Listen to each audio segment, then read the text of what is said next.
ശാരദ ചിട്ടിത്തട്ടിപ്പ് കേസിൽ മമതയ്ക്ക് തിരിച്ചടി. കൊൽക്കത്ത കമ്മീഷണർ സിബിഐക്ക് മുൻപാകെ ഹാജരാകണമെന്ന് സുപ്രീംകോടതി. മമതയും കേന്ദ്ര സർക്കാരും തമ്മിലുള്ള പോര് മൂന്നാം ദിവസത്തിലേക്ക്. കൂടുതൽ വിവരങ്ങളുമായി സന്തോഷ് സല്ലിംഗ് ചേരുകയാണ്. സല്ലിംഗ്, മമതയ്ക്ക് തിരിച്ചടി ഉണ്ടായിരിക്കുന്നു എന്ന വിവരമാണ് ലഭിക്കുന്നത്. സുപ്രീംകോടതിയിൽ ഇപ്പോൾ വാദം തുടരുകയാണോ? എന്താണ് ഏറ്റവും പുതിയ വിവരങ്ങൾ?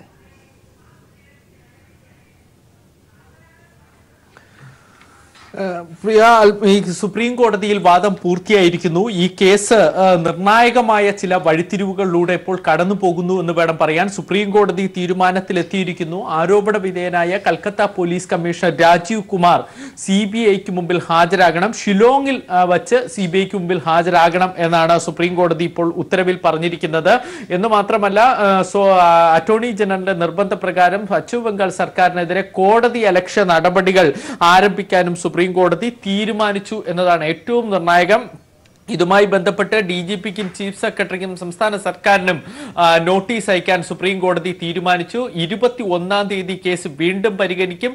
ഈ 19-ാം തീയതി ചീഫ് സെക്രട്ടറിക്കും DGPക്കും കോടതിക്ക് മുമ്പിൽ കോടതിയലക്ഷ്യ നോട്ടീസിന്റെ അടിസ്ഥാനത്തിൽ നേരിട്ട് ഹാജരാകാൻ കഴിയുമോ എന്ന് ചോദിക്കാൻ സുപ്രീം കോടതി രജിസ്ട്രാർക്ക് സുപ്രീം കോടതി നിർദ്ദേശം നൽകുകയും ചെയ്തിരിക്കുന്നു. എന്തായാലും അവരോട് ചോദിക്കും. അതിനുശേഷം മാത്രമായിരിക്കും 21 എന്ന തീയതിയിൽ വാദം കേൾക്കും എന്ന കാര്യത്തിൽ അന്തിമ തീരുമാനത്തിലേക്ക് എത്തും. എന്തായാലും 21-ലെ കേസും മാറ്റിയിട്ടുണ്ട്.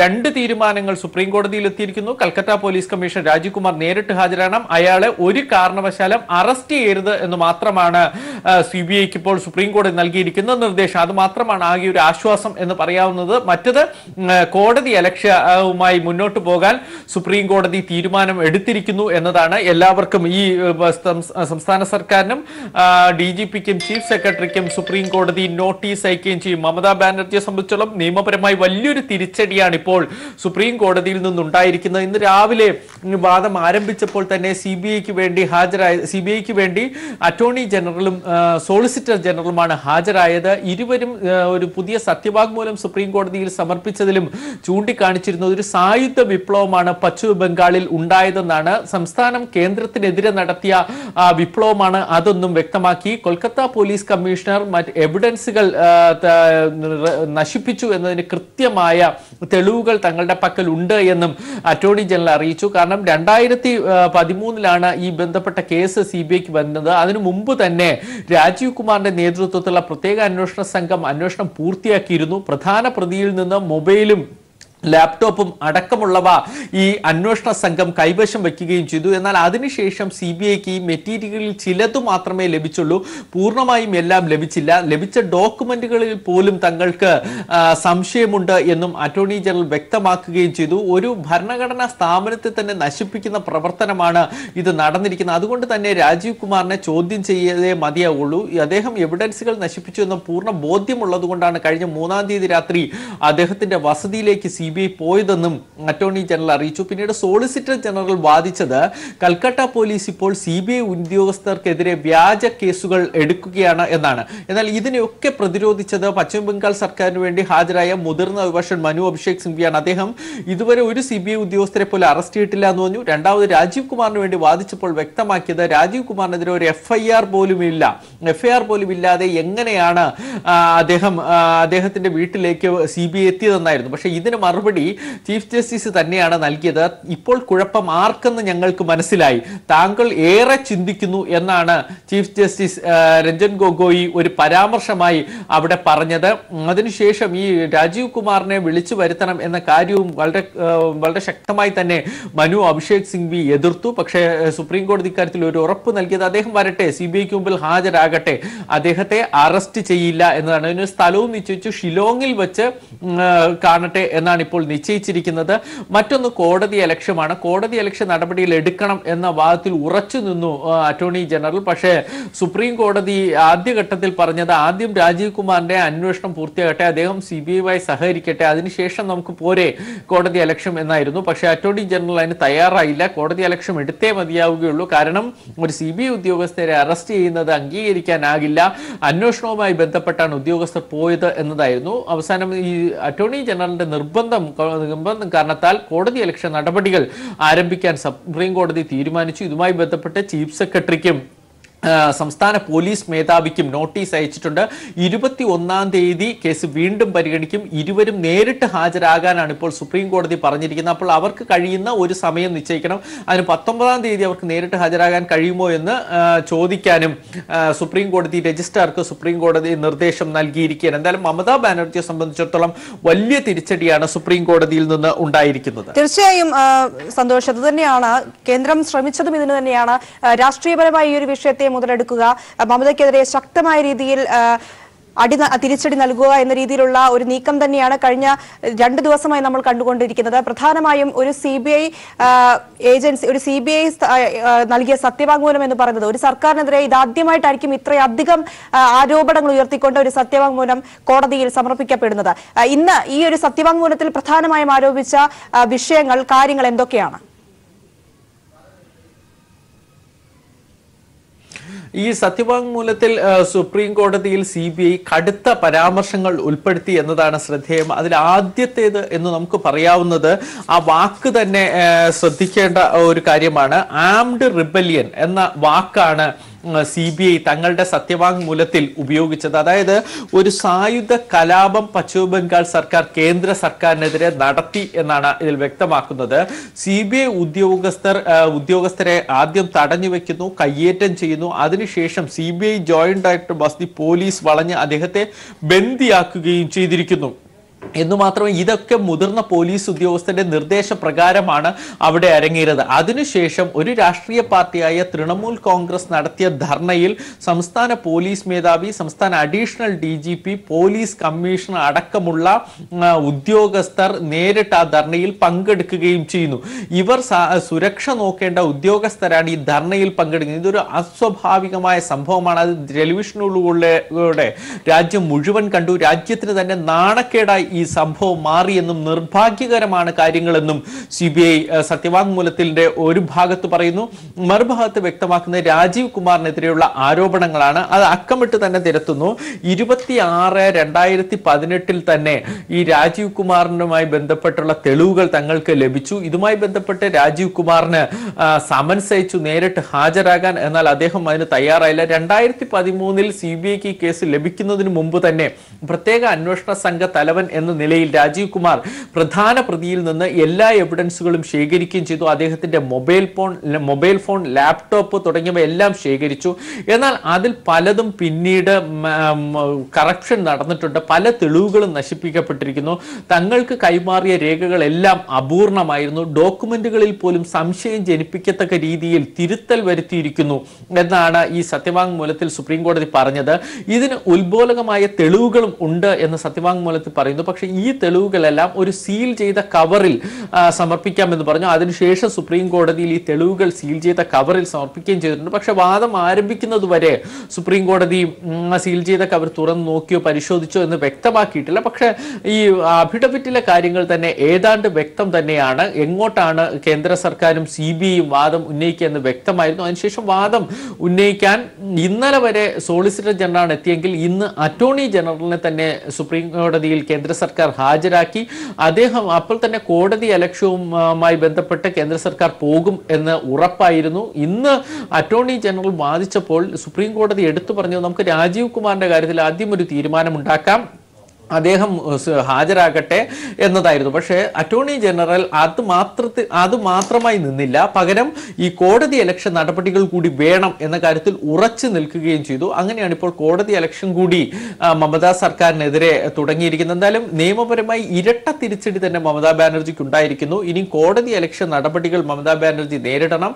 മറ്റൊന്ന്, അവരുടെ വിശ്വസ്തനായ രാജീവ് കുമാറിനെതിരായുള്ള CBI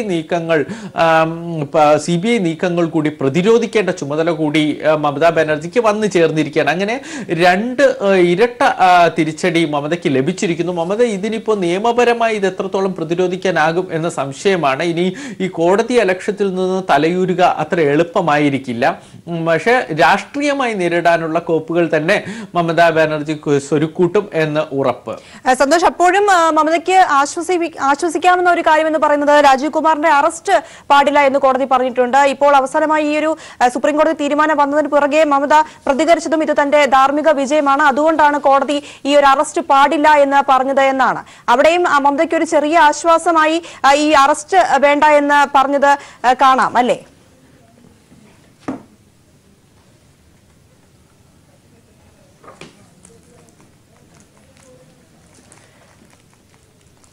സന്തോഷ്, കേൾക്കാമോ?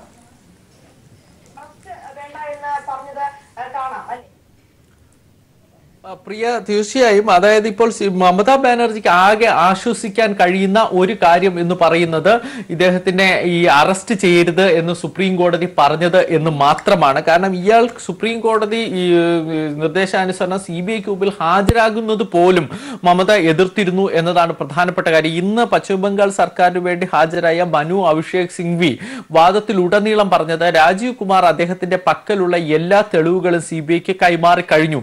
2013 ശേഷം അദ്ദേഹം ഒരു തരത്തിലും ഈ കേസുമായി ബന്ധപ്പെട്ട ഒരു വ്യക്തിയല്ല. കഴിഞ്ഞ 5 വർഷമായി CBI ഇക്കാര്യത്തിൽ ഒരു നടപടി പോലും അദ്ദേഹത്തിന് എടുത്തിട്ടില്ല, FIR രേഖപ്പെടുത്തിയിട്ടില്ല. എന്ത് ചെയ്യുകയായിരുന്നു ഇവർ ഇപ്പോൾ ഈ അവസാന കാലത്ത് അന്വേഷണവുമായി വരുന്നത് എന്നതായിരുന്നു മനു അഭിഷേക് സിംഗ്വിയുടെ വാദം. അതുകൊണ്ട് दिस मूवमेंट ये आंदोलन सबका लिए है.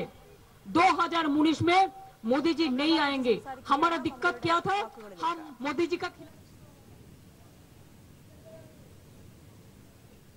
गवर्नमेंट हमारा फेडरल स्टेट में काम नहीं करने दे रहा है, हमको पूरा इंटरफेरेंस कर रहा है, हमको रुपया ठीक से नहीं देते हैं, हमारा लोगों को तंग कर रहा है, हमारा ऑफिसर को तंग कर रहा है, हमारा मीडिया को तंग कर रहा है, हमारा फिल्म इंडस्ट्री को तंग कर रहा है, हमारा इंडस्ट्रियलिस्ट को तंग कर रहा है, हमारा फार्मर्स को तंग कर रहा है. इसी के लिए मेरे को दिल बहुत रो रहा था. मैंने बहुत दिन तक डाइजेस्ट किया है.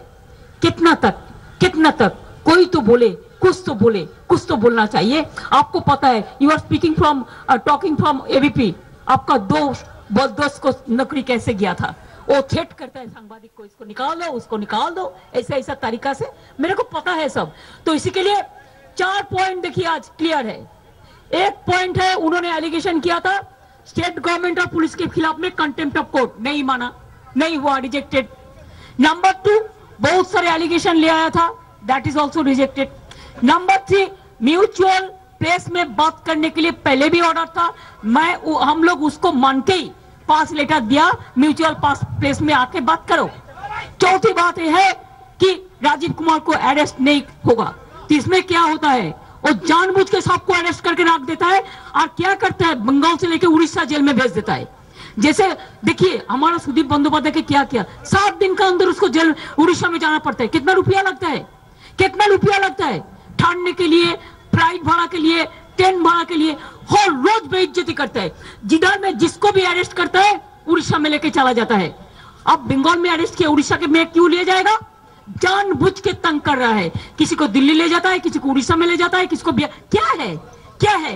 आप कोई कुछ बोला तो आपको लेके कहां भेज देगा, कोई बात नहीं है. तो एक क्या देश चल रहा है, एक क्या एडमिनिस्ट्रेशन चल रहा है.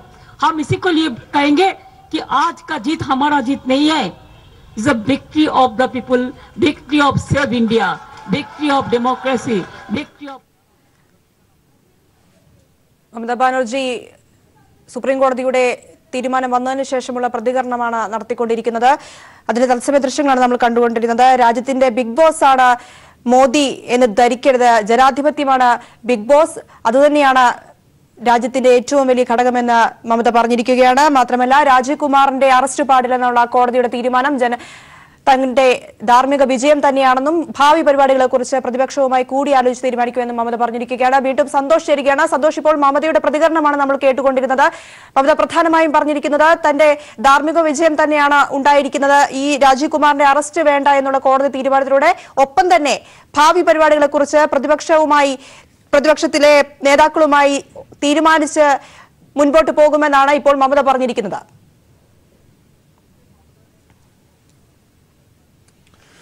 മമതാ ബാനർജി ഇപ്പോൾ പശ്ചിമ ബംഗാളിലെ അവരുടെ മെട്രോ ചാനൽ വേദിയിലെ സത്യാഗ്രഹ പന്തലിൽ വെച്ചാണ് സംസാരിക്കുന്നത്. ഈ സുപ്രീം കോടതി തീരുമാനം അറിഞ്ഞതിനു ശേഷമുള്ള ആദ്യ പ്രതികരണം എന്നതുകൊണ്ട് തന്നെ മമതാ ബാനർജിയുടെ നിലപാട് ശ്രദ്ധേയമാണ്. അവർ പഴയ നിലപാടിൽ നിന്ന് ഒരു മാറ്റവും വരുത്തുന്നില്ല എന്ന് മാത്രമല്ല, മോദിക്കും അമിത്ഷയ്ക്കുമെതിരെ രൂക്ഷമായ പ്രതികരണം തന്നെയാണ് ഇപ്പോൾ നടത്തിയിരിക്കുന്നത്. കേസുമായി ബന്ധപ്പെട്ട് മുന്നോട്ട് പോകുമ്പോൾ എന്ന് പറയുമ്പോൾ പോലും ആകെ പിടിവള്ളിയായി മമതാ ബാനർജി തന്റെ വിജയം എന്ന നിലയിൽ അവതരിപ്പിക്കുന്നത് CBIയോട് അതേ രാജീവ് കുമാറിനെ അറസ്റ്റ് ചെയ്യരുത് എന്ന് സുപ്രീം കോടതി ഉത്തരവിട്ടു എന്നതാണ്. അത് തനിക്കുള്ള അംഗീകാരമാണ്. കാരണം രാജീവ് കുമാറിനെ അറസ്റ്റ് ചെയ്യുന്നതാണ് താൻ എക്കാലവും തടഞ്ഞിട്ടുള്ളത്. അത് തന്നെയാണ് ഇപ്പോൾ സുപ്രീം കോടതി പറയുന്നതെന്നാണ് മമതാ ബാനർജി പറയുന്നത്. പക്ഷേ കോടതി അലക്ഷ്യത്തെക്കുറിച്ച് അത് എങ്ങനെ കാണും എന്ന തരത്തിൽ അവർ പ്രതികരിക്കുന്നില്ല. സുപ്രീം കോടതി പറഞ്ഞിരിക്കുന്നത് 18-ാം തീയതി, ഈ മാസം 18-ാം തീയതി ഇതിന് മറുപടി ഫയൽ ചെയ്യണം. 19-ാം തീയതി ചീഫ് സെക്രട്ടറിയോടും കമ്മീഷനോടും നേരിട്ട് ഹാജരാകാൻ പറ്റുമോ ഇല്ലയോ എന്ന കാര്യത്തിൽ തീരുമാനം അറിയിക്കാൻ വേണ്ടിയാണ്. അതായത് രണ്ടുപേരും നേരിട്ട് ഹാജരാകേണ്ട സ്ഥിതിയിലേക്ക് കാര്യങ്ങൾ പോകുന്നുണ്ട്.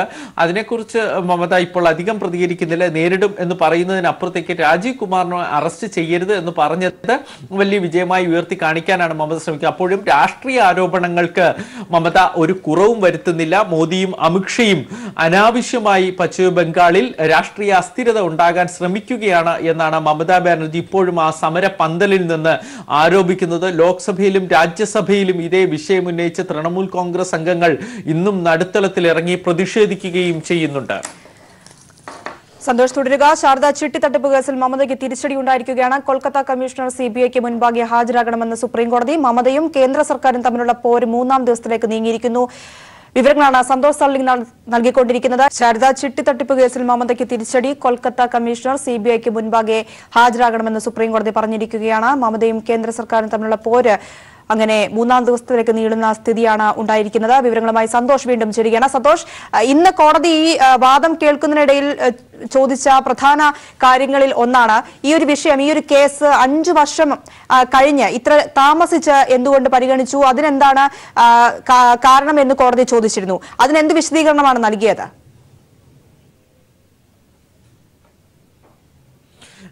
ഈ പ്രിയ ഇത് അറിയിച്ചത് പശ്ചിമ ബംഗാൾ സർക്കാരിന് വേണ്ടി ഹാജരായ മനു അഭിഷേക് സിംഗ്വിയാണ് ഇക്കാര്യം കോടതിയുടെ ശ്രദ്ധയിൽപ്പെടുത്തിയത്. കാരണം 2013 മുതൽ രാജീവ് കുമാർ എന്ന കൽക്കട്ട പോലീസ് കമ്മീഷണർ ഈ കേസുമായി ബന്ധപ്പെടുന്നില്ല. അദ്ദേഹത്തിന്റെ ഈ കേസ് മുഴുവൻ CBIക്ക് കൈമാറുകയും ചെയ്തിരുന്നു. പക്ഷേ അതിനുശേഷം ഇപ്പോൾ 2019 വരെ ഈ രാജീവ് കുമാറിനെ ഈ കേസുമായി ബന്ധപ്പെടുന്ന തരത്തിലുള്ള ഒരു കുറ്റപത്രം പോലുമില്ല. ഏതെങ്കിലും തരത്തിലുള്ള അന്വേഷണവും ആരംഭിച്ചിട്ടില്ല. പിന്നെ എങ്ങനെയാണ് ഇത്രയും 5 വർഷം CBI എന്തു ചെയ്യുകയായിരുന്നു? അദ്ദേഹം ഇലക്ട്രോണിക് എവിഡൻസുകൾ നശിപ്പിച്ചു എന്ന് തെളിവുണ്ടായിരുന്നുവെങ്കിൽ അത് നേരത്തെ തന്നെ ഇതുമായി ബന്ധപ്പെട്ട നടപടികൾ കൈക്കൊള്ളാമായിരുന്നു. എന്തുകൊണ്ട് വൈകി എന്നാണ് മനു അഭിഷേക് സിംഗ്വി ചോദിച്ചത്. അപ്പോൾ ഇത് സുപ്രീം കോടതി ഇതിലേക്ക് കാര്യമായി കടന്നില്ല എന്നതാണ് ശ്രദ്ധേയം. സുപ്രീം കോടതി ഇക്കാര്യത്തിൽ പറഞ്ഞത് രാജീവ് കുമാർ ഹാജരാകട്ടെ എന്ന് തന്നെയാണ്. കാരണം അദ്ദേഹം നേരിട്ട് CBIക്ക് മുമ്പിൽ ഹാജരാക്കി തന്റെ നിലപാടുകൾ അറിയിക്കട്ടെ എന്നതിലേക്കാണ് സുപ്രീം കോടതി ശ്രദ്ധ പതിപ്പിച്ചത് തന്നെ. കാരണം ഇനി അതിന് എത്രത്തോളം മെരിറ്റ് ഉണ്ട് ഡിമെരിറ്റ് ഉണ്ട് എന്ന് കോടതി വാദത്തിനിടയിലല്ല തീരുമാനിക്കേണ്ടത്. അന്വേഷണ ഉദ്യോഗസ്ഥരെന്ന നിലയിൽ CBIക്ക് ചോദ്യം ചെയ്യുന്നതിൽ ഒരു തടസ്സവും ഉണ്ടാക്കാതിരിക്കാനാണ് ഇന്ന് സുപ്രീം കോടതി ശ്രമിച്ചതുപോലും. പക്ഷെ അപ്പോഴും സുപ്രീം കോടതി വെച്ചൊരു നിർദ്ദേശം എന്ന നിലയിൽ രാജീവ് കുമാറിനെ അറസ്റ്റ് ചെയ്തു. കാരണം അറസ്റ്റ് ചെയ്യുമോ എന്നൊരു ഭീതി ആ ഉദ്യോഗസ്ഥനുണ്ട്, പശ്ചിമ ബംഗാൾ സർക്കാരിനുണ്ട്. അക്കാര്യം മനു അഭിഷേക് സിംഗ്വി ബോധിപ്പിക്കുകയും ചെയ്തു. അതുകൊണ്ടാണ് അറസ്റ്റ് ചെയ്യരുത് എന്ന നിർദ്ദേശത്തോടു കൂടി ചോദ്യം ചെയ്യാൻ അനുമതി സുപ്രീം കോടതി നൽകിയത്. സന്തോഷ്, ഇപ്പോൾ ഈ ഒരു വിഷയത്തിൽ തൃണമൂൽ കോൺഗ്രസ് വിഷയത്തിൽ രാജ്യസഭയും ലോക്സഭയും സ്തംഭിച്ചിരിക്കുന്ന ഒരു അവസ്ഥയാണ് ഉണ്ടായിരിക്കുന്നത്. ലോക്സഭ 12 മണിവരെയും രാജ്യസഭ 2 മണിവരെയും നിർത്തിവച്ചിരിക്കുകയാണ്. ഇന്ന് സഭയിൽ ഇപ്പോൾ ഈ ഒരു സുപ്രീം കോടതിയിൽ തീരുമാനം വരുന്ന ഒരു ദിവസം തന്നെയായിരുന്നു. ഇന്ന് പ്രധാന ചർച്ചാ വിഷയം ഇത് തന്നെയായിരിക്കുമെന്ന് നമുക്ക് ഉറപ്പായിരുന്നു. ഇന്ന് സഭയിലുണ്ടായ കാര്യം എന്താണ്?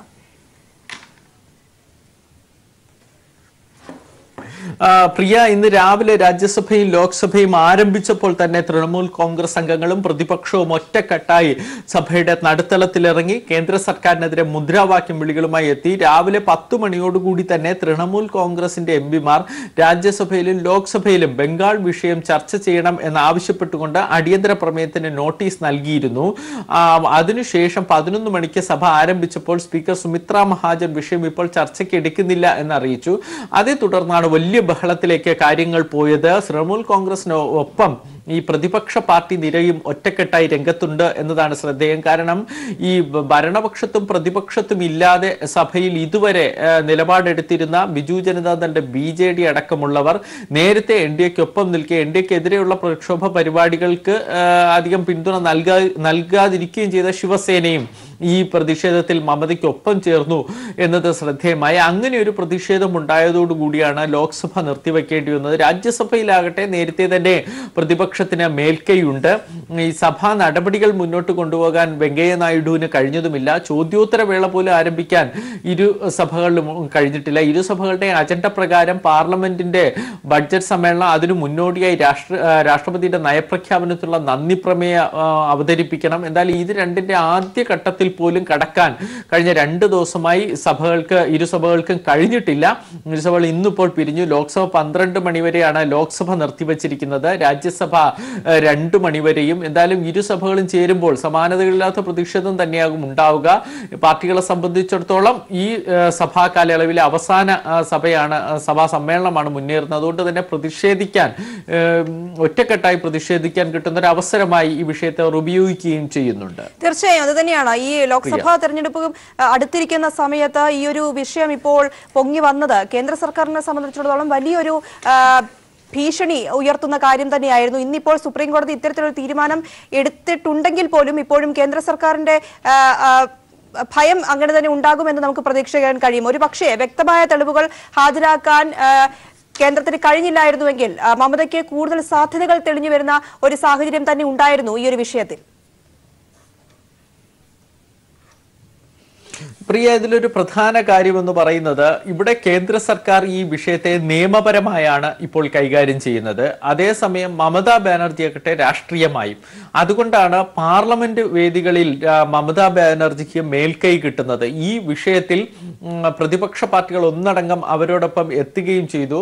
പശ്ചിമ ബംഗാളിലാകട്ടെ അവർ സേവ് ഡെമോക്രസി എന്ന പേരിൽ ആരംഭിച്ച ധർണയ്ക്ക് കൂടുതൽ പിന്തുണ ഉണ്ടാക്കിയെടുക്കാൻ മമതയ്ക്ക് ഇതുവഴി കഴിയുകയും ചെയ്തിട്ടുണ്ട്. പക്ഷേ ഇടതുപക്ഷ പാർട്ടികൾ മാത്രമാണ് ഇത് മമതയുടെയും BJPയുടെയും നാടകമാണ് എന്നാരോപിച്ച് രംഗത്തെത്തി. ഇന്നലെ ഇടതുപക്ഷ പ്രവർത്തകർ പശ്ചിമ ബംഗാളിൽ മമതയ്ക്കെതിരെ വലിയ റാലികളൊക്കെ നടത്തി. കാരണം ഒരു അഴിമതിയുടെ പേരിൽ നടത്തുന്ന ഈ സേവ് ഡെമോക്രസി ധർണയെ അംഗീകരിക്കാൻ കഴിയില്ല എന്ന് തന്നെയാണ് ഇടതുപക്ഷത്തിന്റെ നിലപാട്. പക്ഷെ അതിനപ്പുറത്തേക്ക് നരേന്ദ്രമോദിക്കെതിരെ ആഞ്ഞടിക്കാനുള്ള ഒരു വഴി എന്ന നിലയിലാണ് കോൺഗ്രസ് അടക്കമുള്ള പ്രതിപക്ഷ പാർട്ടികൾ ഇതിനെ കാണുന്നത്. കാരണം വോട്ട് തന്നെയാണ് ഒരു പ്രധാനപ്പെട്ട വിഷയം. അതിൽ വിജയിക്കാൻ മമതാ ബാനർജിക്ക് കഴിയുകയും ചെയ്യുന്നുണ്ട്. ഇപ്പോഴത്തെ ഒരു സാമൂഹ്യ രാഷ്ട്രീയ പശ്ചാത്തലം രാജ്യത്ത് അങ്ങനെയാണ് നിലനിൽക്കുന്നത്. എന്നാൽ നിയമപരമായുള്ള പോരാട്ടം നടത്തുക, അതിൽ മുന്നേറാനും കേന്ദ്ര സർക്കാരിന് കഴിഞ്ഞിട്ടുണ്ട്. കാരണം ഭരണഘടനാ രീതി അനുസരിച്ച് ഒരു CBI ഉദ്യോഗസ്ഥരെ തടയുക എന്ന് പറയുന്നതും പ്രത്യേകിച്ച് സുപ്രീം കോടതി തന്നെ നിർദ്ദേശിച്ച പ്രകാരം കൈമാറിയ ഒരു കേസിലാണ് ഇത്തരം ഒരു നീക്കം നടത്തിയിരിക്കുന്നത്. അതുകൊണ്ട് തന്നെ ഒരു അല്പം മേൽക്കൈ നിയമപരമായി നേടാൻ കേന്ദ്ര സർക്കാരിന് കഴിഞ്ഞിട്ടുണ്ട്. അപ്പൊ അങ്ങനെ തരത്തിലുള്ള ഒരു പോരാട്ടമാണ് ഇവിടെ നടക്കുന്നത്. പ്രിയ, സന്തോഷ്, ഈ ഒരു കേസുമായി ബന്ധപ്പെട്ട് തൃണമൂൽ കോൺഗ്രസിന് ഉള്ള ബന്ധം, അതിനെക്കുറിച്ചും സത്യവാങ്മൂലത്തിൽ CBI പരാമർശിക്കുന്നുണ്ട്. അതെന്താണ്?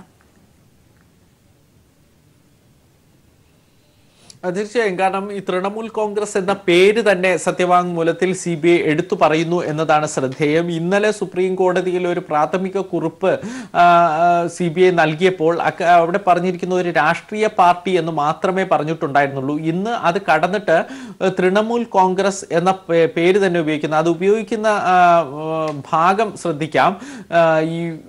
ഇന്ന് രാത്രിയോടുകൂടി രാജീവ് കുമാറിന്റെ വസതിയിൽ CBI ഉദ്യോഗസ്ഥരെത്തുന്നു. അവരെ പോലീസ് കയ്യേറ്റം ചെയ്ത് ഓടിക്കുന്നു. ഇതിന് നേതൃത്വം നൽകുന്നത് മുതിർന്ന ഉദ്യോഗസ്ഥർ തന്നെയാണ്. അതിനുശേഷം ഒരു രാഷ്ട്രീയ പാർട്ടിയായ തൃണമൂൽ കോൺഗ്രസ് നടത്തുന്ന ധർണയിൽ ഇതേ മേലുദ്യോഗസ്ഥർ പങ്കെടുക്കുകയും ചെയ്യുന്നു എന്നാണ് സുപ്രീം കോടതിയിൽ ഇന്ന് CBI സമർപ്പിച്ച സത്യവാങ്മൂലത്തിൽ ചൂണ്ടിക്കാട്ടുന്നത്. സാധാരണഗതിയിൽ അല്ലെങ്കിൽ കഴിഞ്ഞ ദിവസം വരെ ഒരു രാഷ്ട്രീയ പാർട്ടി എന്ന് മാത്രം പറഞ്ഞെടുത്താണ് പേര് കൂടി പരാമർശിച്ചുകൊണ്ട് കടുത്ത വിമർശനങ്ങൾ CBI ഉന്നയിക്കുന്നത് എന്നതാണ് ശ്രദ്ധേയം. അവിടെ ആ ഭാഗത്ത് പറഞ്ഞിരിക്കുന്നത് സംസ്ഥാന പോലീസ് മേധാവി, DGP, additional DGP, Kolkata police commissioner തുടങ്ങി 3 പേരും ഒരു രാഷ്ട്രീയ പാർട്ടിയായ തൃണമൂൽ കോൺഗ്രസ് നടത്തുന്ന ധർണയിലിരിക്കുന്നു. അത് ടെലിവിഷൻ ചാനലുകളിലൂടെ രാജ്യമെങ്ങും കാണുന്നു. നിർഭാഗ്യകരവും നാണക്കേടുമായ സംഭവമാണ് ഉണ്ടായതെന്നും ഇത് സായുധ കലാപത്തിന് തുല്യമാണ് എന്നും ഈ CBI തങ്ങളുടെ സത്യവാങ്മൂലത്തിൽ ചൂണ്ടിക്കാണിക്കുകയും ചെയ്തിട്ടുണ്ട്. സന്തോഷ്, എന്തായാലും ഈ ഒരു തീരുമാനം, ഈ കേസ് ഇനി 20-ാം തീയതിയാണ് പരിഗണിക്കുന്നത്. ഈ ഒരു രാഷ്ട്രീയ പരമായിട്ടുള്ള പ്രശ്നങ്ങൾ ബംഗാളിൽ അരങ്ങേറിക്കൊണ്ടിരിക്കുന്നു. മമതയുടെ സത്യാഗ്രഹം നടന്നുകൊണ്ടിരിക്കുന്നു. ഇപ്പോൾ ഈ ഒരു തീരുമാനം വന്ന സ്ഥിതിക്ക് സത്യാഗ്രഹം തുടരാൻ തന്നെയായിരിക്കുമോ മമതാ ബാനർജിയുടെ നീക്കം? പ്രിയ, ഈ സത്യാഗ്രഹം എത്ര ദിവസം പോകും എന്ന് സംബന്ധിച്ച് തൃണമൂൽ കോൺഗ്രസ് അംഗങ്ങൾക്കിടയിൽ ഇപ്പോൾ ഒരു ഏക അഭിപ്രായം ഇല്ല. അത് തീരുമാനിക്കേണ്ടത് മമതാ ബാനർജി തന്നെയാണ്. ഇന്നലെ രാത്രി ഡെറിക് ഒബ്രാൻ അടക്കമുള്ളവരുമായി ബന്ധപ്പെട്ടപ്പോൾ അവർ പറഞ്ഞത് 8-ാം തീയതി വരെ, അതായത് വെള്ളിയാഴ്ച വരെ സമരം എന്തായാലും കൊണ്ടുപോകാൻ തന്നെയാണ് തീരുമാനം എന്നതാണ്. നേരത്തെ ഈ സിംഗൂർ ഭൂമി ഏറ്റെടുക്കലുമായി ബന്ധപ്പെട്ടുള്ള സമരത്തിൽ 22 ദിവസം വരെ മമതാ ബാനർജി നിരാഹാര സമരം നടത്തിയിരുന്നു. അപ്പോൾ അത്തരത്തിൽ നീണ്ടുപോകുമോ എന്നൊരു സംശയം ഉണ്ടായിരുന്നു. പക്ഷെ വെള്ളിയാഴ്ച വരെ എന്ന രീതിയിലാണ് ഇപ്പോൾ ഒരു പ്രാഥമികമായ തീരുമാനം.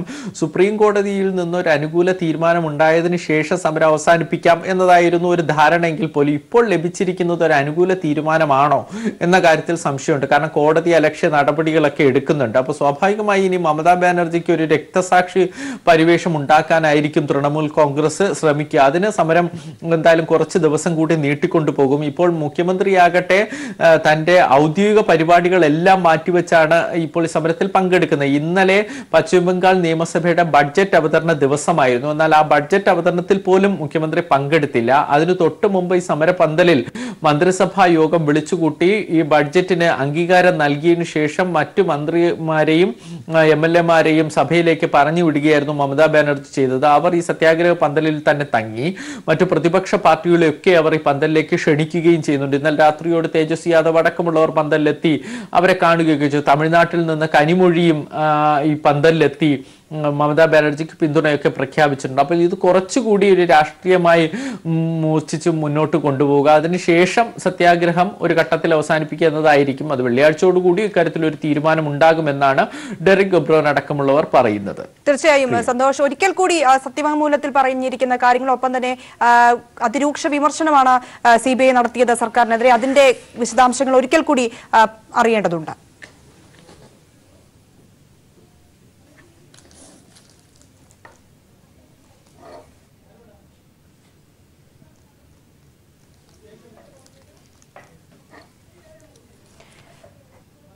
സന്തോഷിലേക്ക് എത്താം. ശാരദ ചിട്ടി തട്ടിപ്പ് കേസിൽ മമതയ്ക്ക് തിരിച്ചടി. കൊൽക്കത്ത കമ്മീഷണർ CBIക്ക് മുൻപാകെ ഹാജരാകണമെന്ന് സുപ്രീം കോടതി പറഞ്ഞിരിക്കുകയാണ്. മമതയും കേന്ദ്ര സർക്കാരും തമ്മിലുള്ള പോര് 3-ാം ദിവസത്തിലേക്ക് കടന്നിരിക്കുന്നു. കേസ് 21-ാം തീയതി വീണ്ടും പരിഗണിക്കും. വിശദാംശങ്ങളാണ് സന്തോഷ് സല്ലിംഗ് നൽകിക്കൊണ്ടിരിക്കുന്നത്. ശാരദ ചിട്ടി തട്ടിപ്പ് കേസിൽ മമതയ്ക്ക് തിരിച്ചടി. കൊൽക്കത്ത കമ്മീഷണർ CBIക്ക് മുൻപാകെ ഹാജരാകണമെന്ന് സുപ്രീം കോടതി.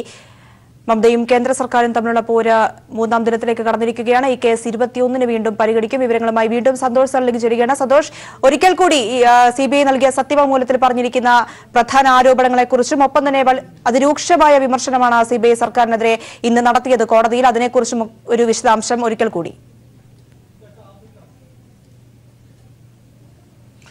പ്രിയ, 10:30 കൂടിയാണ് സുപ്രീം കോടതി ചീഫ് ജസ്റ്റിസിന്റെ ബെഞ്ചിന് മുമ്പിൽ വാദം ആരംഭിച്ചത്. ഏകദേശം 35 മിനിറ്റോളം വാദം നീണ്ടു നിന്നു. അതിനുശേഷം വാദം പൂർത്തിയാക്കിയ ശേഷം സുപ്രീം കോടതി പറഞ്ഞ കാര്യങ്ങൾ കൂടി ശ്രദ്ധേയമാണ്. 2 കാര്യങ്ങളാണ് സുപ്രീം കോടതി ഇപ്പോൾ ഒരു തീരുമാനമായി അറിയിച്ചിരിക്കുന്നത്. കൊൽക്കത്ത പോലീസ് കമ്മീഷണർ രാജീവ് കുമാർ ആരോപണ വിധേയനാണ് എന്ന CBIയുടെ വാദം അംഗീകരിച്ചു. അതുകൊണ്ട് തന്നെ അയാളെ ചോദ്യം ചെയ്യാനുള്ള അനുമതി സുപ്രീം കോടതി CBIക്ക് നൽകി. അദ്ദേഹം നേരിട്ട് ഹാജരായ CBIക്ക് മുമ്പിൽ ഹാജരാകണം. പക്ഷേ ഒരു കാരണവശാലും അറസ്റ്റ് ചെയ്യരുത് എന്നൊരു നിർദ്ദേശമാണ്. കാരണം ഈ അറസ്റ്റ് സംബന്ധിച്ചിടത്തോളം ആശങ്കകൾ പശ്ചിമബംഗാൾ സർക്കാരും സുപ്രീം കോടതിക്ക് മുമ്പിൽ വച്ചിരുന്നു. അപ്പൊ അതുകൊണ്ട് അദ്ദേഹത്തെ അറസ്റ്റ് ചെയ്യരുത്, എന്നാൽ ചോദ്യം ചെയ്യാൻ തയ്യാറാകണം എന്ന നിർദ്ദേശം സുപ്രീം കോടതി നൽകി. മറ്റൊന്ന് കോടതി അലക്ഷ്യ നടപടികളാണ്. കഴിഞ്ഞ 3-ാം തീയതി രാത്രി കൊൽക്കത്ത പോലീസ് കമ്മീഷണർ രാജീവ് കുമാറിന്റെ വസതിക്ക് മുമ്പിൽ ഉണ്ടായത് നിർഭാഗ്യകരമായ സംഭവങ്ങൾ എന്നാണ്